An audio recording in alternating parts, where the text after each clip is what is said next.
नमस्कार दोस्तों, कैसे हैं आप लोग। मैं पुष्पेंद्र स्वागत करता हूं आपका एक बार फिर आपके अपने चैनल सैलरी ज्ञान और इन्वेस्टमेंट में, जहां मिलती हैं आपको सैलरी और इन्वेस्टमेंट से जुड़ी सारी जानकारियां। तो दोस्तों, आज मैं आपसे क्या बात करने वाला हूं। आज मैं आपसे बात करने वाला हूं, बहुत सारे लोग ये पूछते हैं कि सर मेरी 5 साल बाद क्या सैलरी हो जाएगी, मेरी 2 साल बाद क्या सैलरी हो जाएगी, मेरी 4 साल बाद क्या सैलरी हो जाएगी। तो दोस्तों, आज मैं जो वीडियो बनाने वाला हूँ वो उसी के ऊपर बनाने वाला हूँ। आज के वीडियो में मैं आपसे बात करने वाला हूँ कि अगर आप किसी पब्लिक सेक्टर कंपनी में काम करते हैं तो 1 साल बाद आपकी क्या सैलरी हो जाएगी, 2 साल बाद क्या सैलरी हो जाएगी, आपकी प्रमोशन हो जाएगी, उसके बाद आपकी क्या सैलरी हो जाएगी, ऐसे 5 साल बाद आपकी क्या सैलरी हो जाएगी। इस बारे में टोटल मैं आपको आज जानकारी देने वाला हूँ। जी हाँ दोस्तों, इस वीडियो को आखिरी तक जरूर देखते रहिए अगर आप भी जानना चाहते हैं कि पीएसयू में जाने के बाद आपकी सैलरी 2 साल बाद, 4 साल बाद, 5 साल बाद क्या हो जाएगी। आप जैसे मैं यहाँ पे कैलकुलेशन कर रहा हूँ, आप ये कैलकुलेशन खुद से भी कर सकते हैं। आप ऐसे प्रोजेक्ट कर सकते हैं कि आप 10 साल बाद क्या सैलरी आपको मिल रही होगी। 10 साल के बाद की सैलरी आप प्रोजेक्ट नहीं कर सकते। क्यों? क्योंकि हर 10 साल में होता है पे रिवीजन। तो पे रिवीजन के बाद जो सैलरी बढ़ती है या जो इंक्रीमेंट आता है उसको आप अभी से प्रेडिक्ट नहीं कर सकते, ना ही आप बता सकते हैं कि गवर्नमेंट कितना इंक्रीमेंट करेगी। हाँ, लेकिन ये कि 10 साल से पहले की जो सैलरी है वो आप प्रेडिक्ट कर सकते हैं। सपोज अभी जो नेक्स्ट पे रिवीजन होना है वो दोस्तों 2027 में होने वाला है। 2017 में पहला रिवीजन हुआ था, 10 साल बाद मतलब 2027 में आपका दूसरा पे रिवीजन होगा। मतलब 7th हो चुका है, अब 8th पे रिवीजन 2027 में होगा। तो अगर आप अभी ज्वाइन हो रहे हैं तो आपके पास 6 साल हैं, ठीक है। तो आप 6 साल की सैलरी प्रेडिक्ट कर सकते हैं, लेकिन आपके 7वें साल की जो सैलरी होगी उसको आप प्रेडिक्ट नहीं कर सकते। तो दोस्तों, बातें बाद में करेंगे, पहले चलते हैं अपनी कंप्यूटर स्क्रीन पर, जहाँ पे मैं आपको बताने वाला हूँ कि 5 साल बाद आपकी होगी क्या सैलरी। तो दोस्तों चलिए।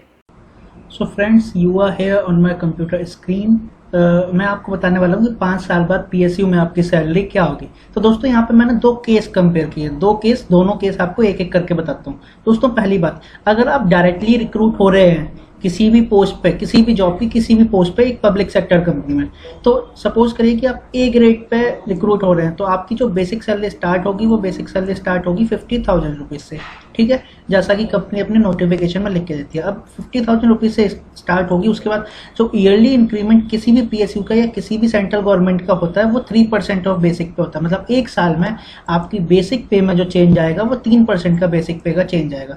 तो एक साल बाद आपकी सैलरी क्या हो जाएगी, पहले आपकी 50,000 रुपीज़ सैलरी थी, इसका 3% बढ़ जाएगा, तो टोटल एक साल बाद आपकी सैलरी हो जाएगी 51,500 रुपीज़। दोस्तों, ये जो 3% का इंक्रीमेंट लगता है ये हमेशा जनवरी से स्टार्ट होता है। मतलब 1 जनवरी न्यू ईयर वाले मंथ से आपको 3% का बेसिक पे आपका बढ़ जाता है। अब चाहे आपकी जॉब अगस्त में लगी हो, चाहे आपकी जॉब जनवरी में लगी हो, तो नेक्स्ट जनवरी में हो जाएगा।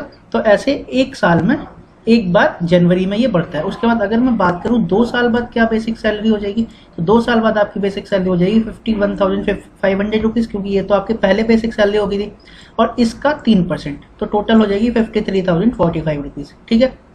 अब मैं बात करता हूँ 3 साल के लिए। 3 साल बाद आपकी क्या बेसिक सैलरी हो जाएगी तीसरे साल में। तो तीसरे साल में आपकी बेसिक सैलरी यहाँ से स्टार्ट होगी 53,045 प्लस 53,045 का 3%, then it will be 54,636.35 और rounded to 53,636 रुपीज़, ठीक है। तो ये आपकी 3 साल बाद हो जाएगी सैलरी। अब क्या होगा, 3 साल बाद दोस्तों आपका हो जाएगा प्रमोशन, ठीक है। 3 साल बाद आपका प्रमोशन होने के बाद क्या होता है कि आपकी जो बेसिक सैलरी हो जाएगी वो आपकी जो नया ग्रेड पे है वो आपकी बेसिक सैलरी हो जाएगी, ठीक है।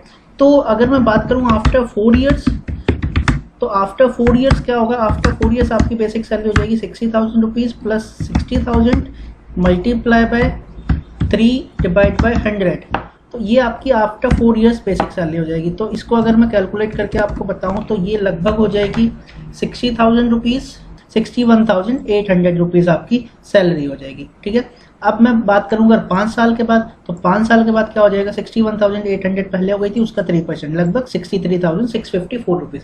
अब दोस्तों, मैं यहाँ पे आपको एक चीज़ बताना चाहता हूँ कि ये जो सैलरी है ये सिर्फ 3% के बेसिक पे के साथ सैलरी है। इसके साथ साथ जो आपका डीए है वो भी बढ़ता है। सेंट्रल गवर्नमेंट के डीए के बढ़ने की जो लिमिट है वो ऑलमोस्ट 6 से 8% होती है पर ईयर। तो आप 6% मिनिमम मान के चलिए, तो 6% आपका इसके साथ डीए भी आएगा। तो इस बेसिक पे आपका डीए लगता रहेगा। तो आपकी जो टोटल सैलरी अगर मैं बात करूं बेसिक प्लस डीए मिला के, तो वो ये सैलरी प्लस इसका 6% या प्लस इसका 8% या प्लस जैसे हर साल बढ़ता जाएगा। पहले 6% हो जाएगा, नेक्स्ट ईयर में 12 से 13 हो जाएगा, उसके बाद 17 से 18 हो जाएगा, उसके बाद 24 से 25 हो जाएगा, 5वें साल में जाके आपका 30 से 32% हो जाएगा। तो ऐसे आपकी बेसिक सैलरी बढ़ती रहेगी। ये था पहला केस। अब अगर मैं बात करूं आपसे दूसरे केस के बारे में, तो दोस्तों दूसरे केस में क्या है कि सपोज करिए आप प्रमोटी ऑफिसर हैं, मतलब कि आप डायरेक्ट ऑफिसर रिक्रूट नहीं हुए थे, आप पहले एज अ जेई या पहले एज अ स्टाफ रिक्रूट हुए थे, उसके बाद आपकी प्रमोशन आपने ले ली या आपने एग्जाम दिया, आपने उसके बाद प्रमोशन ले ली, तो आपको अब आप ऑफिसर बन गए। तो ऑफिसर बनने के बाद क्या होगा, आपकी जो बेसिक सैलरी होगी ए और बी ग्रेड की, अगर आप ए ग्रेड ऑफिसर बनते हैं या B grade officer A grade के बाद बनते हैं, तो आपकी बेसिक सैलरी जो होगी वो आपकी करंट बेसिक सैलरी जो चल रही होगी, और जो ग्रेड की बेसिक सैलरी है, जैसे ए ग्रेड की बेसिक सैलरी 50,000 रुपीज और आपकी करंट में जो आपकी बेसिक सैलरी चल रही है वो सपोज करिए 55,000 चल रही है, तो whichever is higher that will be your basic pay. समझ गए दोस्तों? तो आपकी जो बेसिक पे रहेगी वो 55,000 ही रहेगी। आपकी प्रमोशन ए ग्रेड में हो जाएगी, लेकिन आपकी बेसिक पे 55,000 ही रहेगी। तो दोस्तों मेरे हिसाब से आपको वीडियो समझ आ गया होगा, आपको ये भी पता लग गया होगा कि आपकी क्या सैलरी होगी।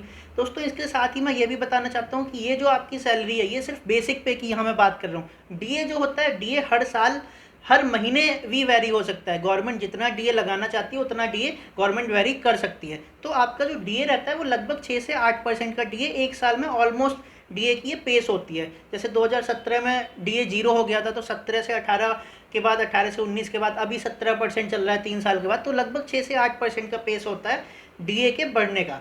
तो दोस्तों आप डीए को भी इस बेसिक पे का डीए आप अपनी सैलरी में जोड़ते चलिए, तो बेसिक पे प्लस डीए इतनी सैलरी तो आपको इन हैंड आनी ही आनी है। ठीक है दोस्तों, तो ये थी आज के लिए जानकारी। आगे फिर मिलेंगे एक नए वीडियो में एक नई नॉलेज के साथ। तब तक के लिए बी हैप्पी, बी मोटिवेटेड। नमस्ते।